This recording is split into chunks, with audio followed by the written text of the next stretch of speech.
دنیا کے موجودہ حالات میں اگر کوئی انسان اس کے ساتھ پیش آنے والے منفی رویے پر خاموشی اختیار کرے تو اسے دیکھنے والی آنکھ اور سننے والے کان بزدلی کا لقب دیں گے۔ لیکن کیا آپ نے کبھی دیکھا کہ کسی امیر اور طاقتور انسان کے ساتھ کوئی زیادتی ہو تو وہ اسے نظر انداز کرے؟ اول تو یہ ہے کہ جو بھی شخص انتقام لینے کی جسارت رکھتا ہو، ایسا بہت کم ہی ہوتا ہے کہ وہ اپنی اس زیادتی کا ازالہ نہ کرے، کیونکہ اگر وہ اس زیادتی کا ازالہ نہیں کرے گا تو دیکھنے والے لوگ اسے بزدل اور کمزور کہیں گے۔ ایک زمانے کی بات ہے کہ ایک بار ایک کمزور سے دکاندار نے گاما پہلوان کے سر پر وزن کرنے والا باٹ دے مارا۔ ساتھ کھڑے لوگ حیران ہو کر رہ گئے کہ دکاندار نے کتنی کم عقلی کا مظاہرہ کیا ہے۔ اب ساتھ کھڑے لوگ یہی توقع کر رہے تھے کہ اب گاما پہلوان دکاندار کی ہڈی پسلی ایک کر دے گا، اور اگر اس نے ایسا نہ کیا تو لوگ یہی کہیں گے کہ ہندوستان کا مشہور پہلوان گاما، جو کہ رستم الزماں کے لقب سے جانا جاتا ہے، وہ ایک بزدل اور کمزور انسان ہے جو اپنے ساتھ ہونے والے اس غلط رویے کا انتقام تک نہ لے سکا۔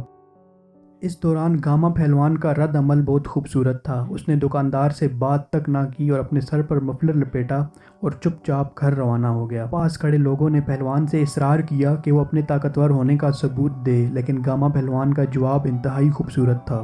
گاما پہلوان نے کہا کہ مجھے میرے طاقتور جسم نے رستم زماں نہیں بنایا، بلکہ مجھے میری برداشت اور عقل نے رستم زماں بنایا۔ گاما پہلوان کو رستم زماں کا لقب صرف اس وجہ سے ملا کہ وہ اپنا غصہ کنٹرول کر سکتا تھا۔ دنیا میں جن لوگوں نے بھی بڑی تبدیلیاں رونما کیں، یہ ان کی بنیادی خوبی تھی کہ وہ اپنے غصے کو کنٹرول کر سکتے تھے۔ چین کے بانی ماؤ زے تونگ اپنی قوت برداشت میں اپنی مثال آپ تھے۔ وہ 75 سال کی عمر میں دریائے شنگھائی میں انتہائی سردی میں سوئمنگ کرتے۔ وہ انگریزی زبان کے ماہر تھے، لیکن جب کسی محفل میں کوئی لطیفہ انگریزی زبان میں سنایا جاتا تو وہ خاموش رہتے، اور جب اس کا ترجمہ چائنا کی زبان میں کیا جاتا تو وہ تب مسکراتے۔